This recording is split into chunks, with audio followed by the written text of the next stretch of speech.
comment, like, share, and subscribe. Follow us on Facebook, Instagram, and YouTube. Spicy, tasty vegan cuisine. Yeah. Bath, and this is her sixth bath, 6 months of her. And we have, we're gonna add a little bit of this organic tangerine oil. And then we add a little bit of apple cider because that helps to clean her hair and her body.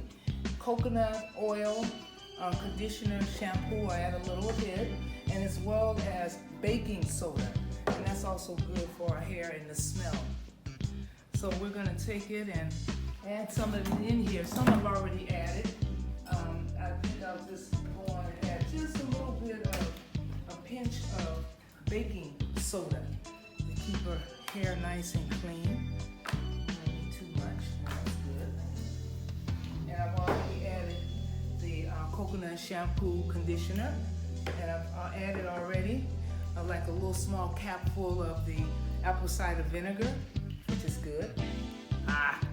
And then we add this, again, this organic tangerine oil. And now we'll add water, and then we'll put her in and give her a nice bath, a scrub bath. Okay. So last time we had Chiva, she was small. She would fit in there, and it was no problem. But now, oh, look at the size of this dog. She has grown. So, with that in mind, we're going to take her and we're going to place her inside. Are you ready, baby? Yes. Here we go. Here we go. Oh! There we go. Okay. And so we're going to start immediately washing her.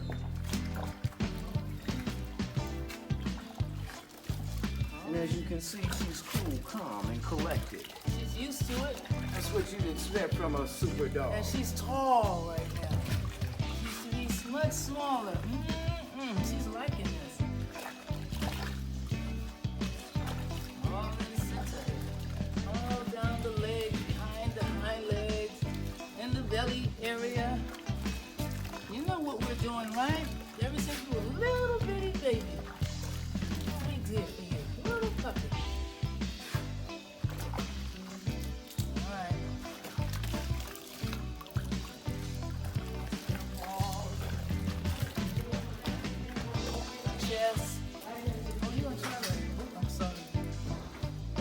She wants to try to.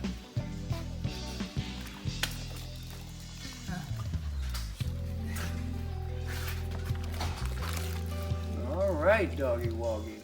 Yeah, let's get it. Look Here. at that. Ouch! Look at that. Oh, is that a love?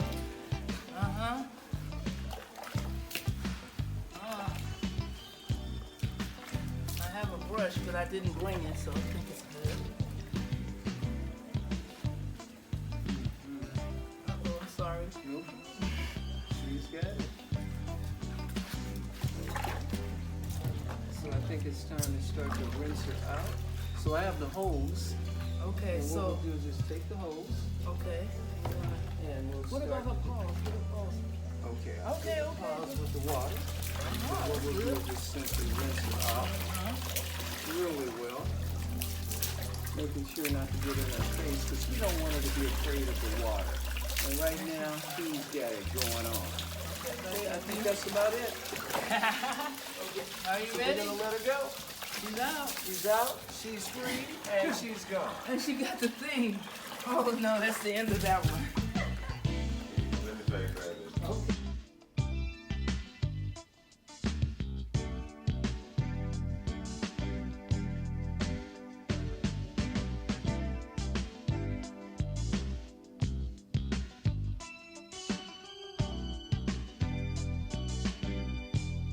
Yes, I tried.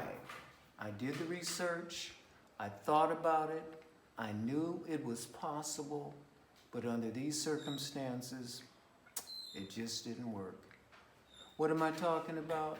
I thought we could have a vegan dog. In theory, looking at the information of Anne Brumledge, their dog, the one that has a record for living 25 years, a vegan, plant-based, and I thought our dog could do the same. Her dog was a collie, Our dog's a German Shepherd. I don't know how her atmosphere was or environment, but I can tell you this, I could not control this environment. The first time I saw her grab a lizard and bite off his head, I kind of turned the other way thinking, oh well, that's, you know, that just happened. But then she did it again and again. And I said, well, it's going to be kind of hard to keep her a vegan if she's eating off the heads of some lizards that are getting into our compound. And it's not easy because she has flies. We have right now, during this time of year, we have a lot of insects that look like they're termites. We cut on the light at night and they swarm. And the dog, this dog, we saw her trying to defend our place against those termite-like things, eating them. And she got with her friends, the frogs. The frogs were eating them, she was eating them. And it was just too much. She ended up throwing up, so what we did is we turned the light out at night so she doesn't have to do that again. So, I've learned a lot of things. Number one, it is possible to start your dog off being plant-based. This dog is so smart and incredible that I just had to pause. First of all, this is the only dog I know that has a sense of being able to intuit or tell if somebody's energy is good or bad. If your energy is good, right in there, hey, cool. But if it's not, she will bark and continue to bark at you. So I appreciate that power of discernment. She also is somewhat a musician. Mom and I were dancing, and then she had her little toy thing with the kiki, and she was right on top of it. I said, this dog is absolutely amazing. And the other week, I gave her all of her chew toys on the other side of the wall. I looked up out of the corner of my eye, and there was her carrot, chew carrot, flying up in the air, landing on my foot. I don't know how she threw it. I don't know how she did it. But I do know it was thrown and it came from her direction. This dog is absolutely incredible.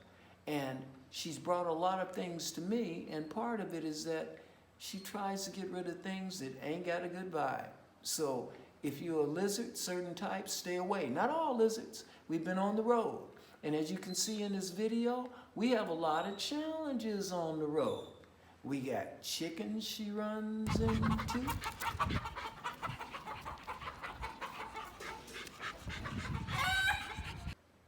We got cows that she runs into.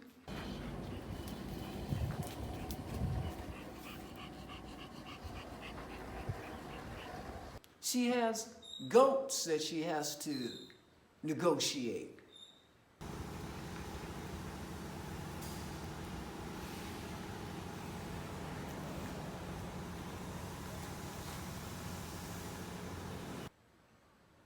Not to mention those pesky flies. So all I can say is, I tried. If you have a better environment, then one that's more controlled, it can happen.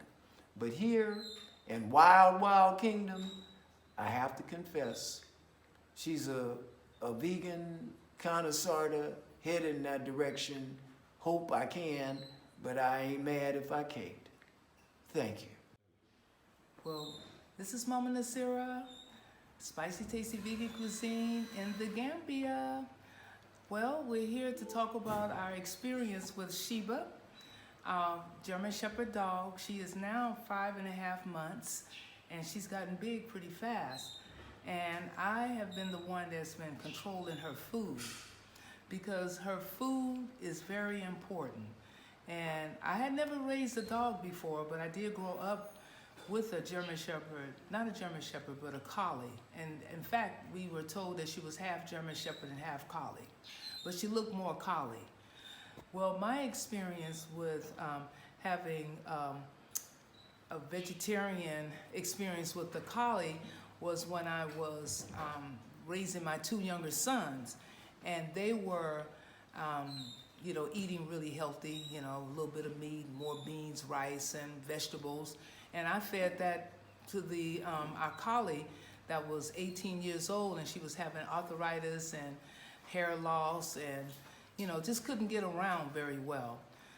What I did was I took the food that we were eating as well as quality dog food in the can and mixed it together and did that for 2 weeks. And she started to get her hair back and started growing back. Her limbs got more flexible. She started barking. So I knew right then that food is really good. So with our dog, I decided when we got her, she was only maybe 3 or 4 weeks old. And the first thing I thought about was squash, potatoes, and reading a little bit about vegan, vegetarian dogs. I introduced these things, and in many ways, it was kind of hard. So I also, weeks later, I bought her some canned dog food, beef with vegetables, and mixed it with the others, and she began to like it. And that's when I saw that this dog is more vegetarian, not vegan. And heritage, I understand she had a vegan dog, as my husband said. It depends on your environment. If a dog sees lizards and butterflies and she's catching them, flies and all that, then you know it means that this dog has some canine in it. And when you have canine, it means you are a dog and you must eat meat, flesh. So right now, I'm giving her the combination with all the foods that we eat. Like today, we have the couscous, and we have some vegetable greens in it, and I mix it with salad. I have her, I do have this V-Dog, which is vegetarian dog food and it's dry from Amazon is where I purchase it. And she really likes that a lot. And sometimes I mix it with peanut butter. But when I'm preparing a full meal, I add that and some of the meat out of the can. It's quality. I get it from Amazon. And just a month ago, we started feeding her the bones. And she really loves it. And I spoke to the trainer, and he said that it would be good for the teeth. So right now, what we're doing is just exposing her to all the different foods, because when they get older, they may not be really healthy if they eat too much meat. And one other story is, I had a friend that came to the house, and she has, I think she has a dog. Yeah, she has a boy dog, and she was feeding her dog raw meat. But what happened, I think she was also a chef, and she was preparing a lot of food with a lot of meat. And for some reason, the 9 orders that was ordered, they only took 2. So therefore, the meat was going to the dog and plus herself. I also remember her saying that she was giving the dog steaks out the freezer, and after a while, the dog, she said, became real crazy and was running around trying to chase its own tail, and eventually did bite it. And she took him to the vet, and the vet told her that the dog needed to not eat meat for 2 weeks. And it was very challenging because the dog had never really eaten vegetables, not very much canned food like the doctor requested, and the dry food. So I think she had to wean it, you know, by giving it a little bit of meat and a little bit of the other. And so that's why I think it's important to expose your dog to not only just flesh, but give them the vegetables. I know that she doesn't eat really fruits, but more of the vegetables. So yeah, this is Sheba, and she's lovely. Look at her hair. We just gave her a bath, and she's just a fantastic dog, smart and intelligent, as my husband said. So thank you very much for, you know, following us. Peace and love. Spicy Tasty Vegan. Peace. Please comment, like, Share and subscribe. follow us on Facebook, Instagram, and YouTube. Spicy Tasty Vegan Cuisine. Yeah.